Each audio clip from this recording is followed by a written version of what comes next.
Now, toxic weed killers have been banned from gardens across France this month. Households no longer allowed to stock, never mind use, the chemical compounds deemed a danger to the environment. Industrial use, however, continues, and the world's most popular weed killer, glyphosate, is still being spread in huge quantities, and the debate over that continues.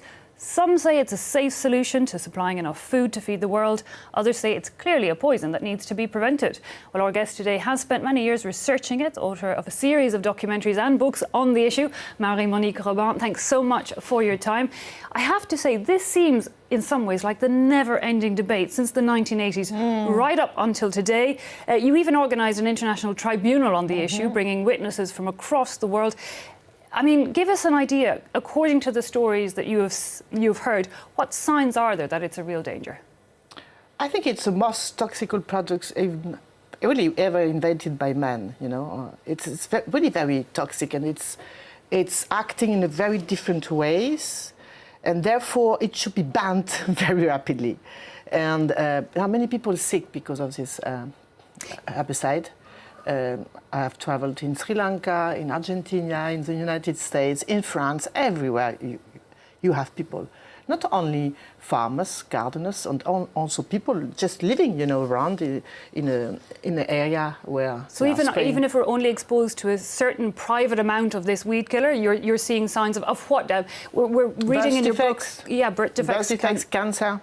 And is there scientific proof that links that? It's quite difficult to prove. No, there are many scientific studies. You know, there are many studies done on this herbicide, and all independent studies. I mean, with independent, that means that the scientists don't have any private interest in the outcome of their study. Do you understand what I mean? If they do, they are working for industry, you know? And this scientist showed in many studies that this product is very toxic. Birth defects, there are studies showing it. Cancer, there are studies showing it. There are studies because you know that the World Health Organization, WHO, made a report saying that it's a possible carcinogen for humans.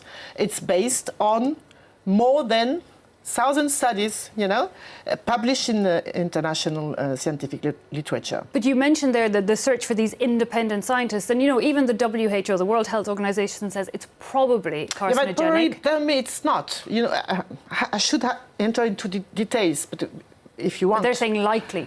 No, most. The problem is the first category, the first group, is carcinogen for humans. But to put a product into this category, it's very difficult.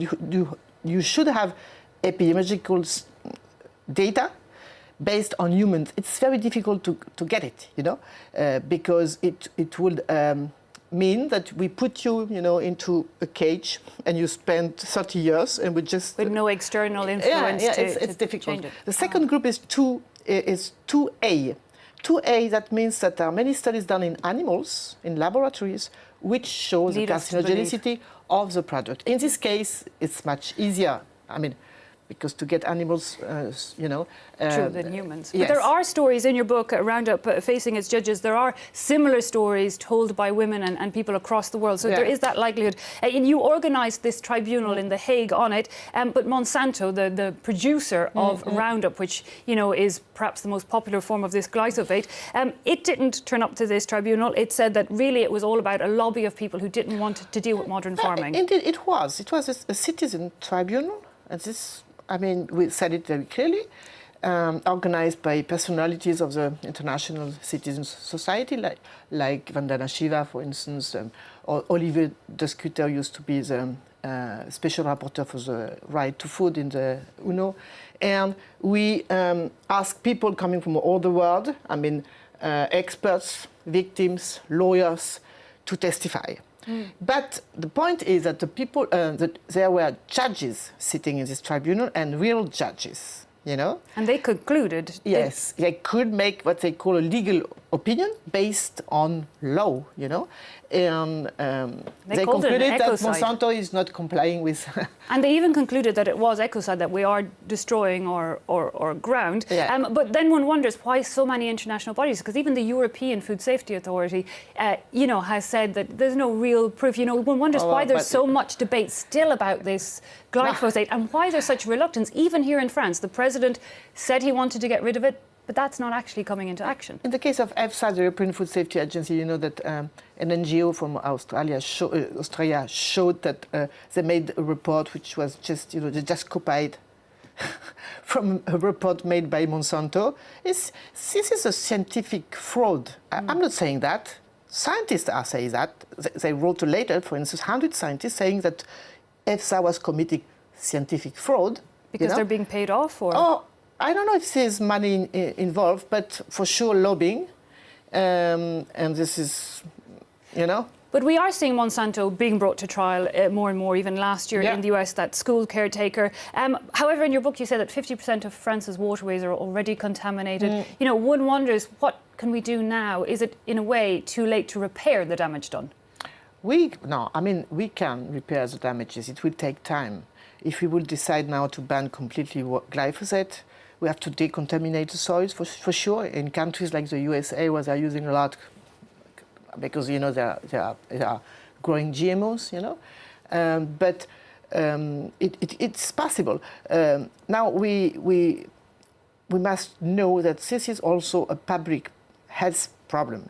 You have got glyphosate residues in your body, as I have, So how do I avoid getting more? Yeah. You have to avoid. The only way to avoid it is to consume organic food.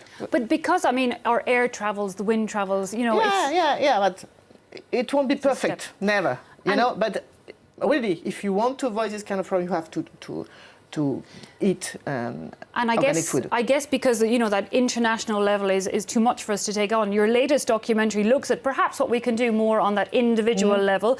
There's a new documentary called "What Are We Waiting For?" and it brings us to a village here in France, Unnersheim, if I'm pronouncing that properly, and it started a system. It calls it a village in transition. Tell us, what is it up to? A village in transition. This is a village where the mayor and the local authorities, is very important to say that, together with the citizens, they just decided to change the course, of their life. Doing what? Trying to reduce their footprint, ecological footprint. By what? By eating local food, and organic food.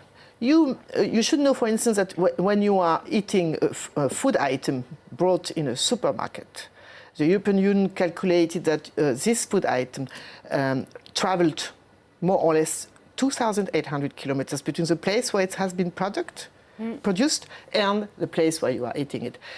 When you are, when you don't eat locally and organically, that means that you are contributing to climate change. Do you understand what I mean? And also traceability of what exactly are you eating. I guess it's easier in those images we're seeing when you're actually tilling the land. Yes, of course, but you can do that everywhere. You've got urban agriculture, for instance. In Paris, you have people who are growing food here in the city. And the same for energy, the same for housing, the same for school, because you have to begin with all children.